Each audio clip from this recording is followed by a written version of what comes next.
26 صفر 11 ہجری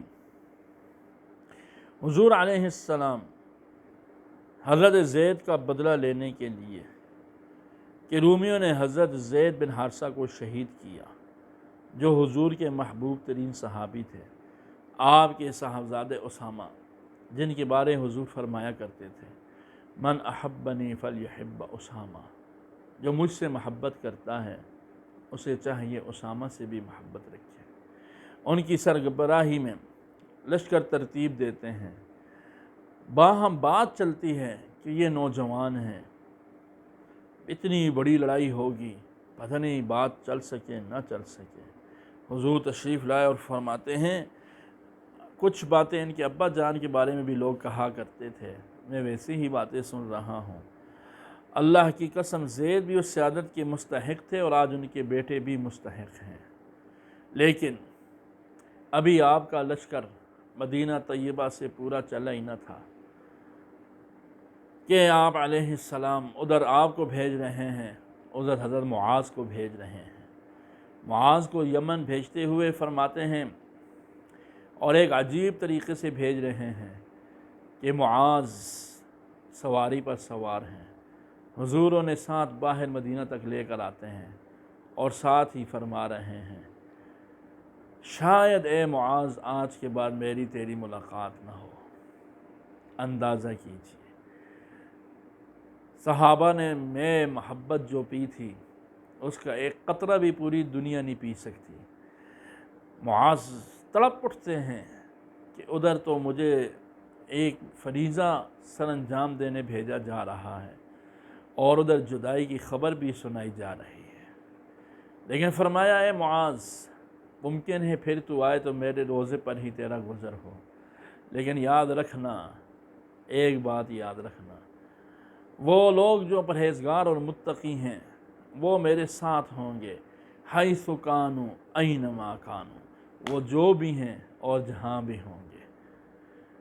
ادھر ان کو بھیجا ہے، ادھر 28 صفر کو آپ علیہ السلام حضرت میمونہ کے ہاں تشریف فرما ہے۔ سر میں درد مبارک شروع ہوتا ہے، بڑھتا جا رہا ہے، مرض بڑا، فرمایا اگر میں آج کس کے دن ہوں، میں آج کس کے دن ہوں۔ امہات المؤمنین سمجھ گئیں، سب نے سیدہ عائشہ صدیقہ رضی اللہ عنہا کے ہاں بھیج دیا۔ وہاں آپ تشریف فرما ہیں، فرمایا میرے سر پہ ٹھنڈے پانی کی شکیں چھوڑ دو تاکہ بخار میں کمی ہو، پر بخار تیز ہو رہا ہے۔ بخار اور درد سرد کی وجہ سے آپ مسجد نہیں تشریف لائے۔ حضرت ابوبکر صدیق کو حکم ہوا کہ نماز پڑھائیں۔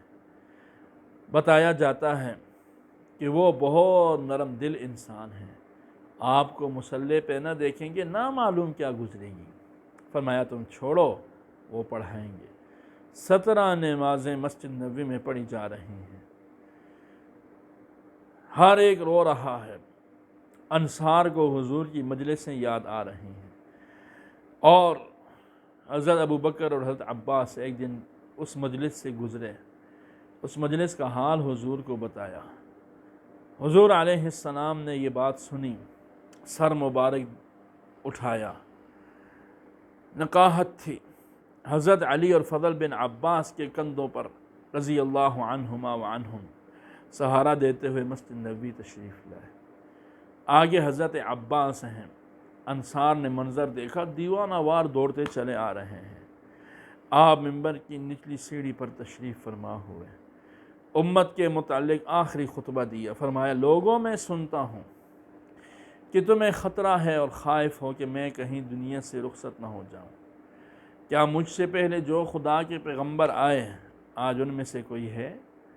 ظاہر ہے سب نے جانا ہے، میں بھی اپنے خدا کے پاس جانے والا ہوں اور تم بھی مجھے وہاں آ کر کے ملو گے۔ اے انصار، میں تم کو مہاجرین اولین کے بارے میں خیر کی وصیت کرتا ہوں، اور اے مہاجرین، میں تمہیں انصار کے بارے میں خیر اور محبت کا معاملے کا اور احترام کا کہتا ہوں۔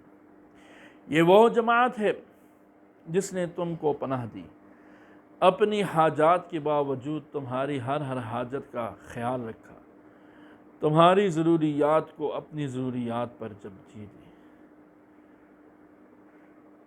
پھر آپ فرمایا جو لوگ نیکوکار ہوتے ہیں ان کے امام ان کے ساتھ حسن سلوک سے پیش آتے ہیں، اور جب فسق و فجور میں مبتلا ہوتے ہیں امراء بھی سخت آ جاتے ہیں۔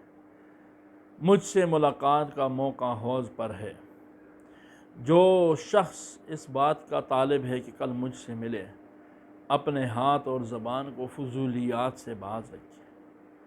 پھر آپ تشریف لے گئے۔ پھر ایک دفعہ تشریف لائے، صدیق اکبر نماز پڑھا رہے تھے، انہوں نے چاہا کہ پیچھے ہٹ جائیں، حضور علیہ السلام نے اشارے سے منع کیا، صدیق اکبر کی بائیں جانب بیٹھ گئے، نماز پڑھائی، ختم کر کے ممبر پر بیٹھے خطبہ دیا، پھر یہ الفاظ فرمائے، خدا نے اپنے بندے کو اختیار دیا ہے، وہ چاہے تو دنیا کی بہار کو اپنے لیے پسند کرے یا چاہے تو اس نعمت کو جو اللہ کے ہاں اس کے لیے ہے، تو اس بندے نے اس نعمت کو پسند کر لیا جو خدا کے ہاں ہے۔ صدیق اکبر سمجھ گئے کہ جدائی کا وقت آ گیا ہے، بے اختیار رونا شروع کر دیا۔ فرمایا ابو بکر میرے سب سے بڑے رفیق ہیں، لو کنت متخذا خلیلا لاتخذت ابا بکر خلیلا، میں کسی کو خلیل بناتا تو ابو بکر کو بناتا، لیکن خلیل غیر سوا کوئی نہیں، خدا کوئی نہیں، ابو بکر میرے بھائی ہیں۔ اور ایک بات یاد رکھنا، میری مسجد میں کھلنے والی تمام کھڑکیاں بند کر دی جائیں گی الا خوخۃ ابی بکر، سوائے خوخہ ابو بکر۔ آج بھی مسجد نبوی کا زائر جب وہاں جاتا ہے اور کہیں سے جائے نہ جائے، وہ اپنے سینے کو اور اپنے چہرے کو خوخہ ابو بکر سے آج بھی مس کر سکتا ہے۔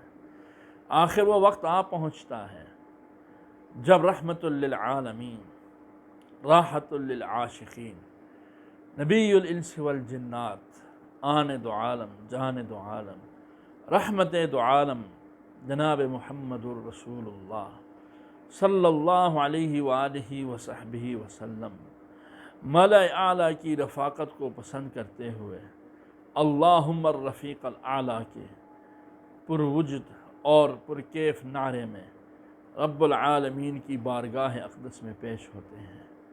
نبوت و رسالت کا بدر منیر ابھی اس دنیا سے بظاہر اوجھل ہو کر سارے عالم کو منور کرنے والا ہے، وقت نہیں گزرتا کہ وہی ہوتا ہے، دیکھتے ہی دیکھتے روح مقدس رفیق اعلیٰ سے جا ملتی ہے۔ انا للہ و انا الیہ راجعون۔ ابو بکر صدیق تشریف لاتے ہیں، آپ کے رخسار چہرے انور سے کپڑا ہٹا کر مبارک پیشانی پہ لب رکھ دیتے ہیں، فرماتے ہیں اللہ کبھی دو موتیں آپ کو نہیں چکھائے گا۔ یہ تو وعدہ خداوندی سے کل نفس ذائقۃ الموت والا وعدہ پورا ہوا، ابھی تو حیات جاوداں ملنے والی ہے، ابھی تو دائمی زندگی ملنے والی ہے۔ صحابہ پر اس خبر کا کیا اثر ہوتا ہے؟ حضرت عمر تو تلوار نکال لاتے ہیں، کسی نے کہا تو گردن اڑا دوں گا۔ یہاں پھر ایک دفعہ دنیا حیران رہتی ہے کہ جس کے متعلق تو یہ تھا کہ وہ نہایت رقیق القلب ہیں، ان کو کون سنبھالے گا؟ آج وہ ساری مخلوقات کو سنبھال رہے ہیں۔ لوگ کہتے ہیں ابو بکر نے صرف انصار اور مہاجرین کو سنبھالا، میں کہتا ہوں کہ ابو بکر نے ساری کائنات کو سنبھالا۔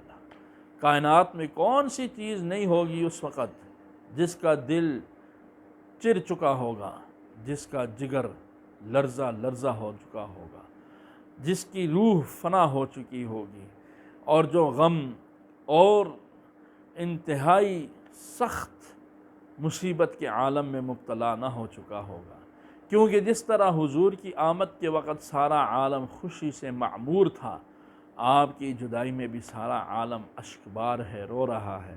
ساری کائنات کے کان ابو بکر صدیق کے لبہائے ہلنے کے منتظر ہیں۔ ابو بکر تسلی دیتے ہیں، تسلی کے وہ الفاظ ابو بکر نے کیسے بیان کیے ہوں گے، کس طرح تسلی دی ہوگی، اور اس کے پیچھے اللہ تعالیٰ کی طرف سے اطمینان کی کیا لہریں آ رہی ہوں گی، صبح قیامت تک کوئی اسے سوچ بھی نہیں سکتا۔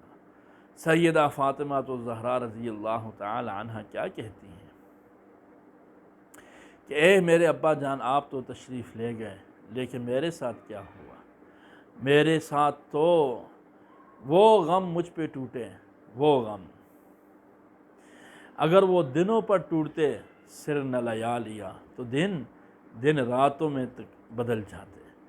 دنیا نے کیا کیا نہیں کہا، لیکن یہ وعدہ خداوندی تھا، پورا ہونا تھا۔ یہاں محدثین نے عجیب بات لکھی کہ آپ کا یوں دنیا سے پردہ فرمانا، اس میں بھی امت کے لیے رحمت تھی، کیونکہ جب تک نبی امت میں ہوتے ہیں اگر امت گڑبڑ کرے تو عذاب عمومی آنے کا اندیشہ ہوتا ہے۔ اب وہ عذاب عمومی اس امت پر نہیں آنا کہ آپ علیہ السلام کی دعائیں بھی قبول ہوئیں، اور آپ کی دنیا سے جانے کے بعد اس امت کو کیا ملا؟ فرمایا اے میرے صحابہ یاد رکھنا، میرے بعد میرے بھائی آئیں گے۔ صحابہ نے رکھی لست اخوانک، ہم بھائی نہیں ہیں؟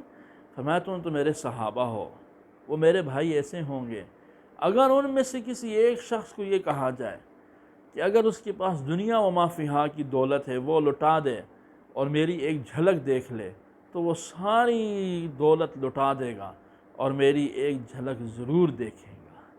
یہ حال ہے، اور یہ اس امت کا اپنے نبی سے عشق ہے صلی اللہ علیہ وسلم۔